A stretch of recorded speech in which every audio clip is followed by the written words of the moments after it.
Hey everybody, welcome into the Corked Up podcast. This is not your regular every week podcast that you get from us. This is the emergency podcast. Like the sound effect, Jackie? I love it. You've been throwing those in there the last couple of times. I know. I should have just kept going with it, but I was really excited that I found that before the pod. Anyway, guys, this is going to be a quick one because we are beyond excited what the Bears did for this draft. I think we'll be able to unpack more and have different angles next week in our regular scheduled Wednesday release, but we just had to get this one out there. Jackie, hit me with it. What are we thinking? Bears move up to 211. They draft Justin Fields.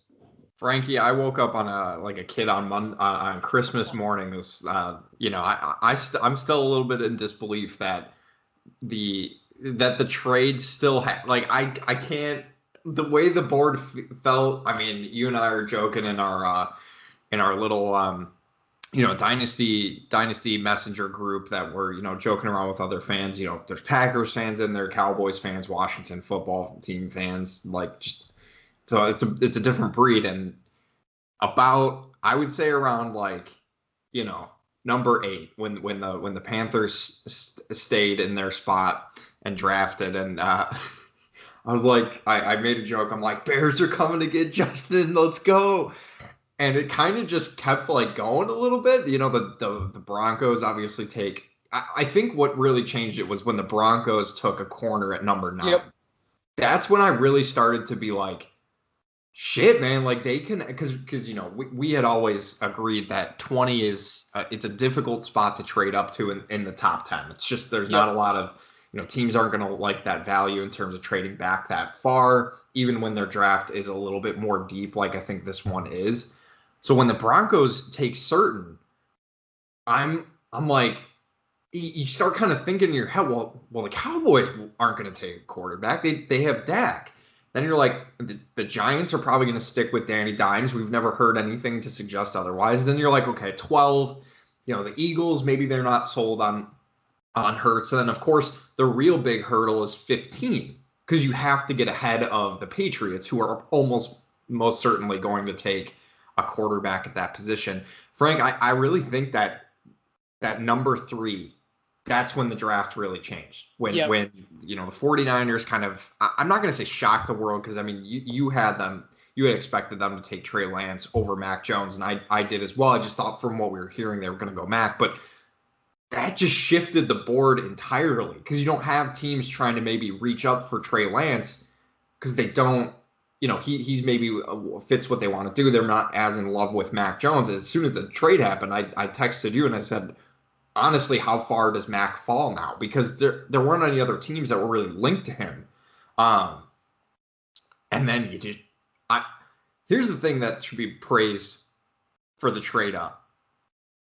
The team that the Bears traded with, the Giants, that was Dave Gettleman's first trade back in his history as a GM. Yep. The odds of the Bears getting this player were insurmountable against them. I mean, it is, Frank, I almost teared up, if I'm being honest with you. I just want to live in this moment. I know, things are still going to be left to play out. Can the Bears develop Justin Fields? Blah, blah, blah. I don't care. I don't care right now. They did what they needed to do to, I think, save their jobs, Frank. If I'm being honest with you. Yeah, I mean, and again, guys, we'll dig deeper into things like that next episode. Yeah. But branching off what you said, specifically when it came to the Bears, everyone knows the way that I graded out the quarterbacks. And I had Justin Fields at number 3 due to a non-scouting reason. He's an Ohio State quarterback. That scares me. I'm a fan. I'm not a scout. If I was a scout working for a team, he would be number 2 behind Trevor Lawrence. Let's make no mistake, but I'm a fucking meathead fan that saw what happened to Haskins after I fell in love with him, and I'm scared. But that being said, realistically, throwing the Ohio State factor away, just the skill set, just the film, it obviously looked better than Haskins. It looked better than other Ohio State quarterbacks, right? Miles better, leagues better than those guys. So that being said, the only 2 quarterbacks in this draft that I wanted for the Bears were Trevor Lawrence and Justin Fields. We weren't getting Trevor Lawrence. We knew that. But the reason that I wanted those two is because I don't look at those guys as needing much help in the NFL. They're kind of, I'm not saying they can't grow in this statement, but they're who they are already. They can come in and immediately produce. Yeah. I think Trey Lance, Zach Wilson, and maybe Mac Jones can come in the right system, but even him, I think he needs more work, but his ceiling isn't nearly as high, I think, as any of those guys. And that's what makes me love the Justin Fields draft pick. I absolutely love it. Because, and part of it is my lack of faith in Nagy. We saw a quarterback who was physically gifted, but just didn't know how to read defense. He wasn't very good in Mitch Trubisky. But the fact that Nagy, and we've said this before, couldn't capitalize on what he actually could do on a field has left me worried about what Matt Nagy can actually do as a play caller, as a creative guy, as an offensive coordinator, essentially. And I don't think Fields, he doesn't need like that sort of development. Any sort of development that is obviously going to help a young quarterback, but I think if we just plug him in for what he is right now, that's a major upgrade for what we've had over the last, since prime Jay Cutler, right? Like it's not even close since like 2011, 2012 Jay, when he was those injuries, when he was in the MVP race and such. But yeah, I loved it. I just think, just like you said, the thing that's so mind blowing is that I know before the draft, people were talking about him potentially slipping, but I took that with a grain of salt because they were also talking about Mac Jones going in the top 5. And I just knew, I was like, there's no one crazy enough to take this guy in the top 5 or top 10. Like it just can't happen. Yeah. But it came true with Justin Fields, and it really favored us because you look at what we gave up. We gave up this year's 3rd and next year's 1st and 3rd, right? I think that was it. I think it was this year's. I think it was a 5th this year. A 3rd and a 5th this year. I'm pretty sure. No, I think they kept their 3rd. Oh, they kept the 3rd. Let me check while you keep going, because I think it regardless, was. While you look at the details, they kept their 3rd. It was it was obviously their 1st this year, a 5th this year, their 5th, and then next year's 1st, and then I think it was next year's 4th. Okay, and that's reasonable value. It's reasonable, and my point was I didn't feel like we gave up a ton to move up those spots. So just imagine if we had to move up to 8 or 6 or 4 with the Falcons. And to your point, that was what scared me. As soon as it went, like I was telling everyone pre-draft and different chats and such, I'm like, dude, if we don't move up to 4th, we're not going to get. Someone's going to move up to 4th and get Justin Fields. And when the pick was in, I was like, are they going to take Justin Fields? Yeah. And obviously they didn't.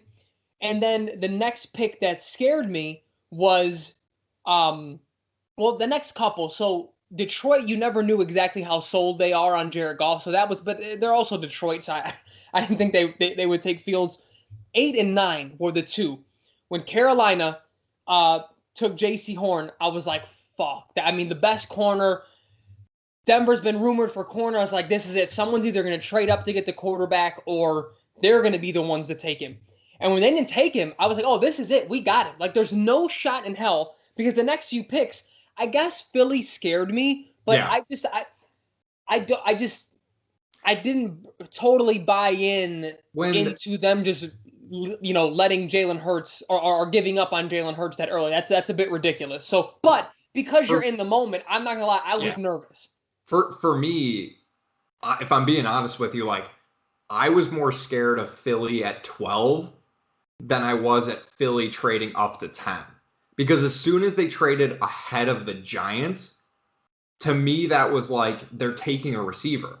Because the Giants had been linked, we had assumed the Giants were probably going to go receiver. They obviously did. They took Kadarius Toney at 20. And at that point, I was like sold. I'm like, they're not taking a quarterback here. Yeah, me too. There's no way.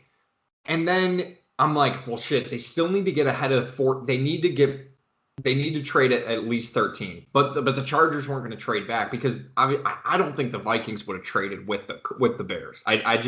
I know the Giants, or I know the Eagles and the Cowboys traded, but I think that was because the Giants were at 11 and Jerry Jones was like, all right, if I'm going to be helping out a division rival, at least it will hurt another rival. Right. No, for sure. And I mean, I think it made sense for the Cowboys because the best player available at that point, in my opinion, was Devontae Smith, and they just don't need another receiver. I think the only way that they took offense is if Kyle Pitts fell that low. I agree. Yeah, and I mean, just from kind of just bringing it back to the Bears' perspective, Frank and I had actually been talking earlier yesterday, like in the middle of the day, about like how screwed the Bears were, how stupid the draft was going to be for them, and one thing that we had seen was that the ownership group was against allowing them to trade up. And Frank and I were kind of just talking, and we're like, then what the fuck is the point of this year? Like, if you're not gonna let them be aggressive, then like, what are we doing? And it's so funny because I saw so many people talking about it, like what their mindset was, and it was, don't trade up. You have too many holes. We know how much Ryan Pace loves trading up, and you just can't do it in this draft. And then you start getting I'm telling you, once Denver selected a cornerback and Justin Fields is still there, everybody just start trade up, make it happen. But like in the back of your mind, you're like, it's not going to happen. They're not going to trade. Like, it's too difficult. I don't know, dude. I had the feeling. Jack. And then as soon as Schefter tweeted out the Bears are trading up to 11, you're like, I'm not gonna lie, Frank. I was still scared at that point because I'm like, it's gonna be Mac. It's gonna be Mac Jones. They're like the trade up happened. It's gonna be the wrong quarterback, and then they announced Justin Fields, and I was literally stunned. I was absolutely stunned, but so happy at the same time. Yeah, that was my only worry once we traded up. Was like if they trade up and get like Mac Jones or Kellen Mond or somebody. I'm gonna be like, no, I'm being legitimately serious. I would no longer be a Bears fan if they did that. Like that would be like this. Like you guys are doing this on purpose. Like this is insane. Yeah, I mean, this is like Justin Fields, and this is something we talked about towards the end of the year, and when we were talking about quarterbacks and rookies and going into this draft, I didn't really like Justin Fields that much going into the offseason because I just thought. He's an Ohio State quarterback. Their system doesn't fit that well. But then, like, you keep seeing people like talking like, no, this is different. This isn't just your prototypical Ohio State guy who just doesn't need to make reads and doesn't maybe have the best arm. And you start kind of doing the research, and you're like, damn, this guy looks fucking legit. Like, he is a legit quarterback. It's not, and it just feels right. Like the trade up for Mitch. Obviously, that will always be there. But I mean, it's just funny that the situation is almost so similar, where it's Ryan Pace signs a bad quarterback to be his starter, tells him it's your QB1, and then the trade up for a rookie quarterback. But this couldn't be more different at this time. Like, I think the Bears got the second best quarterback in the draft, and I don't think it's all that close, if I'm being honest with you. I know how much you love Trey Lance. If the 49ers had taken Justin Fields at 3 and then the Bears had traded up to 11 for Trey Lance, I would not feel this way. I wouldn't either. I don't trust them to develop that much of a project quarterback. And I agree. Justin Fields is exactly what we wanted them to draft Deshaun Watson for. A proven winner who has the stats to back up what everyone's talking about physical trait-wise. That was the thing with Mitch. He just didn't have experience. He didn't win a lot of games. Like, we just didn't see that. Justin Fields outplayed Trevor Lawrence. Like that. Like that Sugar Bowl where he throws the 6 touchdowns. That was one of the best games I've ever seen. Obviously in the national championship it's a little bit different because he's hurt, but damn, man, like they may have gotten the best quarterback in this draft. I'm going to say it right now. The Bears may have gotten the best quarterback in this draft. They might have. I mean, they might. And you know how high I am on Trevor Lawrence as well. But again, throwing the meathead logic of, he's an Ohio State quarterback, Justin Fields would have been number 2 when we did that episode. It was just, as a fan, it's hard for me to separate stuff like that because we think about shit like that scouts. I mean, I know that's sort of their mindset, but once they really digest the film, they're like, no, this is why this guy's different.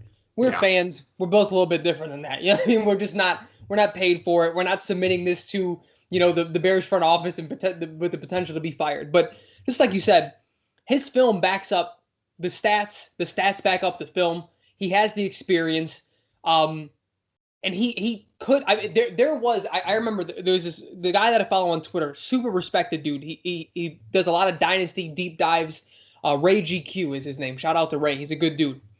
And for a couple of years, he was on the he was on the bandwagon of Justin Fields being the better prospect than Trevor Lawrence. He backed off a tad, and he had them at 1A and 1B going into the draft, just because like for him, Trevor Lawrence was almost like undeniably a tad bit better, but he did not view them in a very different light. He's a guy that, especially when it comes to quarterbacks, I look to and see what he thinks. Not that it goes into my evaluation. What I try to do with my evaluation is do mine first and then see what everyone else thinks just to see how far. Because, like, even like you said with Trey Lance, some people had him 5, and I was like, I think you guys are fucking crazy. But had I saw that beforehand, I may have been going into my, my stuff biased.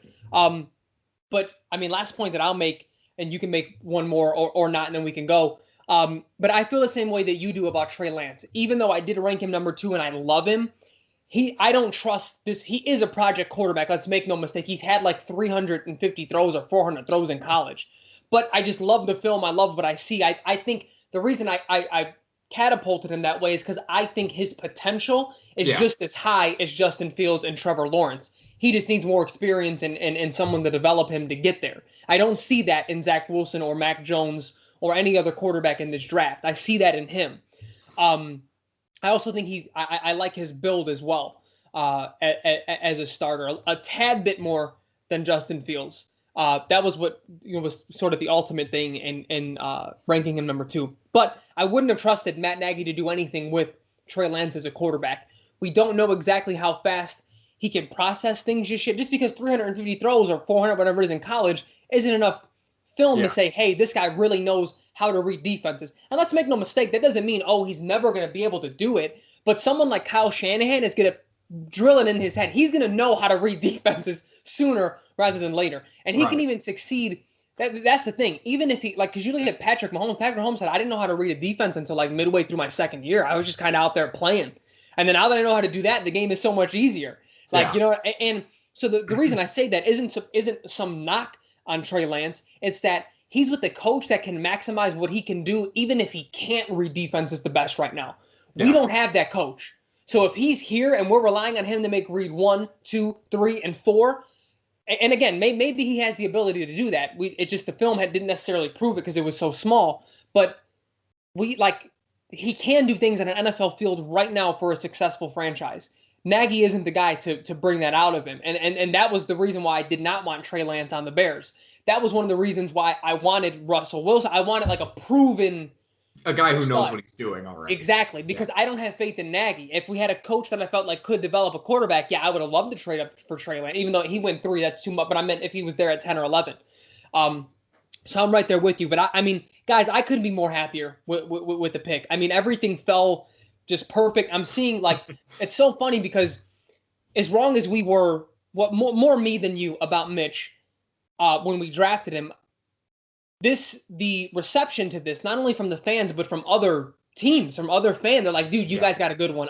You guys deserve this. Like I have Packers fans telling me dude, I'm happy for you. I'm legitimately happy for you guys. Like you guys did the right thing here, And we'll take a deeper dive because I have some other thoughts just about sentiments that were brought upon Justin Fields before the draft, and I'm actually glad he came to the Bears because it gives us more the reason to talk about those things with reasons why he may have slipped. The sort of I don't know what the right word is, the stigma of a black quarterback. Like a lot of that happened with Justin Fields. And we'll take a deeper dive into things like that into the next episode. We wanted to make sure we reacted and let you guys know that we love the pick. Jackie, did you have anything else before we get out of here? Yeah, honestly, just one last thing is just and something kind of to your point in regards to Matt Nagy's ability to develop a quarterback. I think this situation is, like I said, it's the complete opposite of Mitch, and something that we've definitely talked about on this podcast, and something that's definitely been brought to light was the fact that Matt Nagy's quarterback rankings were Pat Mahomes, Deshaun Watson, Mitch Trubisky. So I trust Matt Nagy's ability to evaluate quarterbacks, and I think that now that they have the opportunity to move away from Mitch, I think Ryan Pace really getting a chance to work with a head coach for the first time in terms of deciding on who their quarterback is and kind of having that, that relationship that they really want to make sure that they are on the same page as opposed to what he was with John Fox. Like Matt Nagy wasn't here for that. So I trust that Matt Nagy can scout a quarterback and agreed. The development question is definitely still there. How much of it was Mitch? How much of it was Nagy not being able to teach his offense to, a guy who maybe just wasn't that good at it? We may never know, but I think this is just such a different situation, and I think this will really be telling about how, who Matt Nagy is as a coach. And this is career defining. Like, I think they bought themselves a couple more years, if I'm being honest with you, to really make this work. To give them time to see if Justin Fields really can be that guy. And I am beyond excited. There's still a bunch of players left on the board to, going into the second round. Tevin Jenkins, the offensive lineman. Terrace, baby. We're getting Terrace. Elijah Moore, Terrace Marshall, as Frank just said. There's still a lot of players left to go. The Bears will be drafting tonight at 52. And I believe, let me double check. I want to make sure I give the correct information here. 52 and 83 will be the picks that the Bears have still left to go. But Frank, I mean, they absolutely attained a major need, and I think they got one. I think they got the steal of the draft. Honestly, this may be. I think you're right. This may get the franchise for where he went. For where he went and being the fourth quarterback off the board. I think you're right, and I think. So I know I said it was my last point. My last point, just a quick response to you.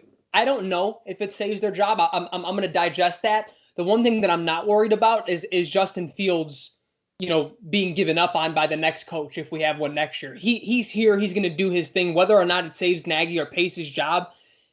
He'll be fine. That's what I do love about this pick. Whereas a project quarterback like Trey Lance, as much as I love him, a next coach may not be looking for a project. The next coach, if he's here in 2022, can be like, no, we have Fields. We're going to build around him. We're going to do our thing. We're going to implement our philosophy, and we'll be fine. So I'm excited, Jackie. It's a good day to be a Bears fan. It feels good, and let's hope that, and honestly, I wouldn't be surprised to see the Bears trade back a little bit in the second round, maybe to recoup some of the draft capital that they did. Jackie, stop it. We're trading our second and third, and we're moving up, baby. And we're going to get Elijah Moore and Terrace. You know what? We're going to trade for 2 second-round picks. We're going to get Elijah Moore and Terrace Marshall Jr., and Frank will be even happier. But, this was super fun. Glad we could jump on this real quick. I know we had a lot of people asking for our opinions on this. And, Frank, I woke up to a handful of texts like, tell me you guys did an emergency pod. I'm like, no, but we will. Yeah, it's a great idea.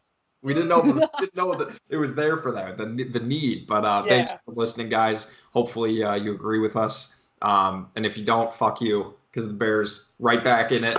Let's go, baby. Hell yeah. Let's go, Bears. All right, everybody. Thanks for listening. Catch us on Wednesday.